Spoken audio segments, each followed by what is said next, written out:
Good morning, my dear buddies. Welcome back to our channel. Welcome back to our series of communication English videos. మీరు ఎప్పటివరకు మన channel subscribe చేసుకోకపోతే ఇప్పుడే subscribe చేసుకోండి. మీ ఫ్రెండ్స్ని కూడా subscribe చేసుకోమని చెప్పండి. అదేవిధంగా బెల్ ఐకాన్ పైన కూడా క్లిక్ చేయడం వల్ల మీకు ఇమీడియట్ నోటిఫికేషన్స్ వస్తాయి. దాంతో పాటుగా మీరు లైక్ బటన్పై క్లిక్ చేయడం వల్ల ఇంగ్లీష్ నేర్చుకోవాలనుకునే ఎంతోమంది వరకు ఈ వీడియోస్ చేరుకుంటాయి. ఈరోజు మనం పాస్ట్ టెన్స్లో సబ్ టెన్స్ అయిన పాస్ట్ పర్ఫెక్ట్ కంటిన్యూస్ టెన్స్ గురించి నేర్చుకోబోతున్నాం. ఈ టెన్స్ని మనం ఎప్పుడు ఉపయోగిస్తామంటే గతంలో ఒక పని ప్రారంభమై జరుగుతూ ఇంకో పని ప్రారంభం అవ్వడం వల్ల ఈ ఎప్పటి నుంచో జరుగుతున్న ఈ పని ఆగిపోతుంది అన్నమాట. లేదా ఒక పని ఫినిష్ అయిన తర్వాత ఇంకో పని ప్రారంభమై జరుగుతూ కొంతకాలం తర్వాత అది కూడా ఫినిష్ అయిపోతుంది. ఎగ్జాంపుల్గా ఒక సిచ్యువేషన్ చెప్తాను, అర్థం చేసుకోవడానికి ప్రయత్నించండి. నేను ఒక పిల్లాడిని అనుకోండి, ఏమైపోద్ది? స్కూల్ అయిపోయింది, ఇంటికి వచ్చిన వెంటనే పుస్తకాలు పక్కన పడేసి టీవీ ముందు కూర్చొని టీవీ చూస్తూ ఉన్నాను. మా అమ్మగారు అరే టీవీ చూడడం ఆపేసి చదువుకోరా అంటే నేను పట్టించుకోలేదు, ఎందుకంటే మా అమ్మ నన్ను ఏమందని నాకు నమ్మకం.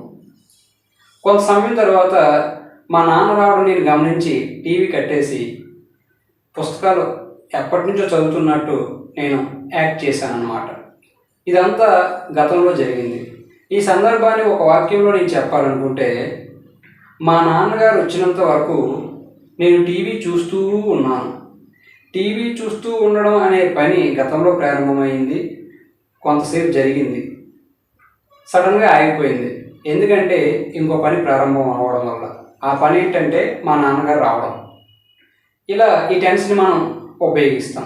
ఈ టెన్స్లో మనం సెంటెన్సెస్ తయారు చేయాలంటే ఈ స్ట్రక్చర్ గుర్తుపెట్టుకోవాలి. అదేంటంటే subject plus had been plus V4 plus object. తరువాత simple past tense or past continuous టెన్స్ని మనం ఉపయోగించాలి. ఏ పని అయితే గతంలో ప్రారంభమై కొంతసేపటి వరకు జరిగి ఆగిపోతుందో ఆ పని గురించి చెప్పడానికి మనం పాస్ట్ పర్ఫెక్ట్ కంటిన్యూస్ టెన్స్ని ఉపయోగించాలి. అంటే subject plus had been plus verb అనేది V4 ఫామ్ ఉపయోగించాలి. ఆబ్జెక్ట్ అనేది మన ఇష్టం. ఏ పని అయితే అంతరాయం కలిగించిందో ఆ పనిని గురించి చెప్పడానికి సింపుల్ పాస్ట్ టెన్స్ని ఉపయోగించాలి. అంటే subject plus V2 plus object. ఇక్కడ కొన్ని సెంటెన్సెస్ రాశాను, వాటిని గురించి మనం డిస్కస్ చేసుకుంటే ఇంకా బాగా అర్థమవుతుంది. మొదటిది, I had been playing outside till my mother called me. For example, imagine for a moment, నేను బయటికి వెళ్ళి ఆడుకుంటూ ఉన్నాను. కొంతసేపు ఆడుకుంటూ ఉన్నాను. మా అమ్మ నన్ను పిలిచింది. మా అమ్మ నన్ను పిలిచిన వెంటనే నేను వెళ్ళకపోతే మా అమ్మ చీపురు కట్ట పట్టుకొని వస్తుందని నాకు తెలుసు. కాబట్టి నేను ఎప్పటి నుంచో చేస్తున్న ఆడలో అనే పనిని ఆపేసి ఇంటికి వెళ్ళాను. ఈ సిచ్యువేషన్ని నేను సెంటెన్స్గా చెప్పాలంటే ఇలా చెప్పవచ్చు. తెలుగులో ఎలా అంటే, మా అమ్మ పిలిచినంత వరకు నేను బయట ఆడుతూ ఉన్నాను. గతంలో నేను ఆడడం అనే పని మొదలై ఆడుతూ ఉన్నాను. మా అమ్మ పిలవడం వల్ల ఆ పనిని ఆపేశాను.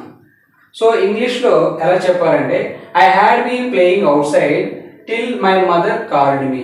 సబ్జెక్ట్ ఐ, హ్యాడ్ బీన్ అనేది helping verb, playing V4, outside అనేది ఆబ్జెక్ట్.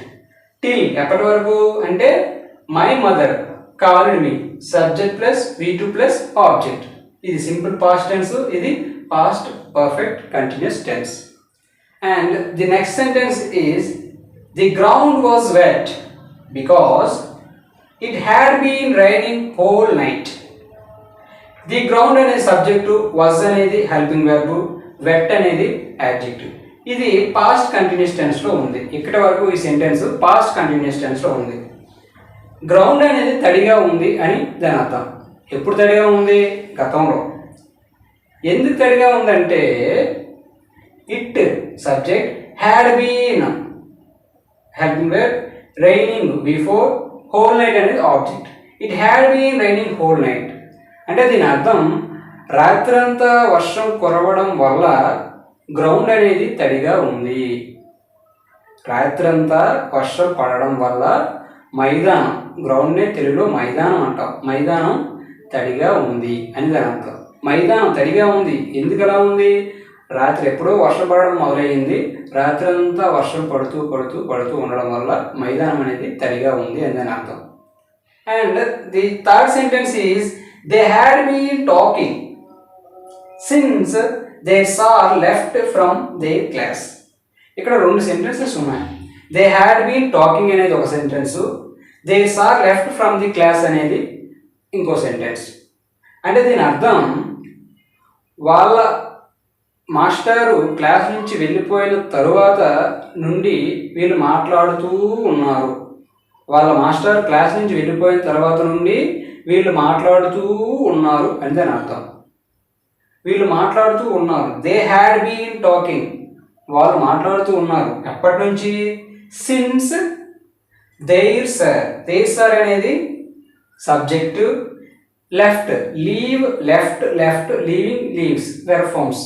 లెఫ్ట్ అనేది V2, subject plus V2 plus object, from the class అనేది ఆబ్జెక్ట్. ఇది సింపుల్ పాస్ట్ టెన్స్, ఇది past perfect continuous tense. This is how we have to use this tense. Finally I'm going to give another example to get better understanding. Imagine for a moment, ఒక అమ్మాయి గతంలో ఒక కంపెనీలో join అయ్యింది. కంపెనీలో join అయ్యి కొన్ని సంవత్సరాలు పనిచేసింది. ఇంకో కంపెనీ నుంచి మంచి అవకాశం లేదా మంచి ఆపర్చునిటీ లేదా మంచి బెనిఫిట్స్ రావడం వల్ల ఈ కంపెనీకి రిజైన్ చేసి ఆ కంపెనీకి వెళ్ళిపోయింది.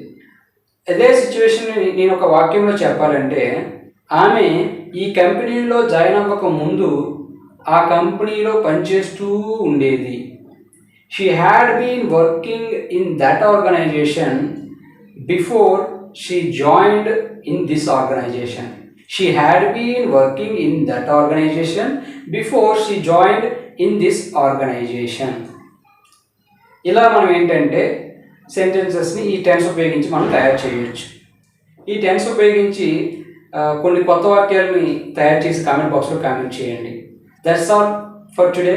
Thanks for watching. This is DPN, your well wisher, signing out until we meet again.